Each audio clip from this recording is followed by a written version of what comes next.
Tower Vodafone idea के लिए फिर समस्या पैदा करके आ रहा है, क्योंकि इंडस टावर ने कह दिया है कि आप हमें अग्रिम भुगतान कर दें, नहीं तो आप हमारी सेवाओं से वंचित हो जाएंगे। इसके लिए वोडाफोन आइडिया काफ़ी गंभीर परिस्थितियों में अब गुजर रहा है। आपको पता है कि वोडाफोन आइडिया को इंडस टावर का 7,000 करोड़ रुपए करीब देना है।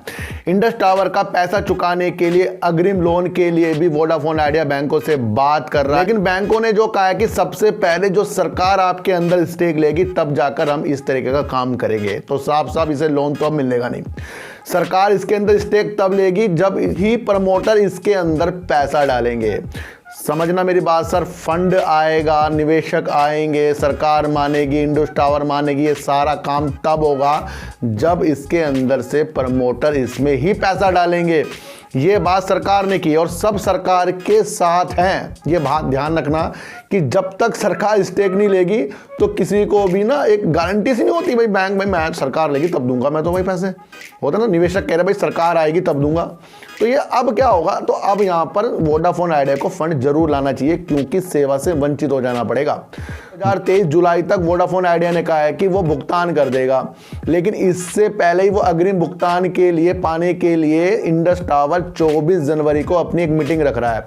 यानी कि 24 जनवरी तक अब आपको वोडाफोन आइडिया को इंडस टावर सताता हुआ, गंभीरता से कठिनाइयों में आपको टेंशन देता हुआ इंडस टावर दिखेगा। और ये भी चीज़ है कि इंडस टावर के जो भी शेयरों में गिरावट है वो वोडाफोन आइडिया की वजह से ही है, क्योंकि 7,000 करोड़ सर कम नहीं होते। अगर कोई भी बैंक वोडाफोन आइडिया को पैसा देने के लिए तैयार होता है तो अब ये जो लोग सोच रहे हैं भाई ये अपना कर्जा उतारेंगे या अपना नया निवेश करेंगे किसी काम में के लिए, तो ये भी समझने की एक आवश्यकता होती है। 24,000 करोड़ रुपए इनको अपने उधारदाताओं को करीब देने हैं, जिसके लिए ये तत्पर तैयार है।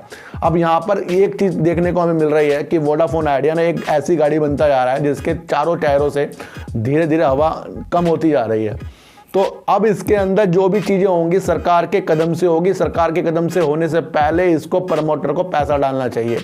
अब चारों तरफ से आपको वोडाफोन आइडिया वैसे कर्जे में डूबा है, अब टेंशन से भी डूबता हुआ दिख रहा है। तो यहाँ पर एक बड़ी न्यूज़ जो है वोडाफोन आइडिया के लिए इंडस टावर की तरफ से आ रही है, जो इसको कठिनाइयों की तरफ लेकर जा रहा है। देखो सर, वोडाफोन आइडिया की हमने आपको पहले रूपरेखा बनाई है, जब तक के ये सारे काम नहीं होंगे जो हमें दिख रहे हैं। ये सबको ही दिख रहे हैं कि सरकार का स्टेक से सारी चीज़ें होने वाली हैं, सबको दिख रहे हैं। और सरकार ही कह रही है कि वोडाफोन आइडिया के प्रमोटर फंड डालें, ये भी सबको दिख रहा है। इंडस टावर ने 7,000 करोड़ रुपए के लिए और अपने अग्रिम भुगतान करने के लिए ऐसी जो पेशकश रख दी है कि सेवाओं से वंचित हो जाना पड़ेगा, तो ये भी सबको दिख रहा है। तो जब एक सारी चीज़ें सबको दिख रही है तो फिर यहाँ पर एक न्यूज़ जो काम करेगी वो यही करेगी कि वोडाफोन आइडिया को पहले प्रमोटर को आगे बढ़ाना चाहिए, जिसके लिए सरकार मानेगी और सरकार से सारी चीज़ें जुड़ रही हैं यहाँ पर।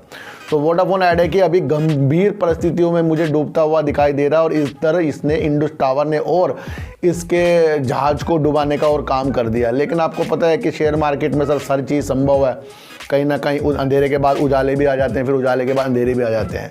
तो अब इस कड़ी में देखना है कि कौन वोडाफोन आइडिया को पैसा देगा या वोडाफोन आइडिया खुद ही प्रमोटर के हिसाब से अपने में पैसा डालेंगे।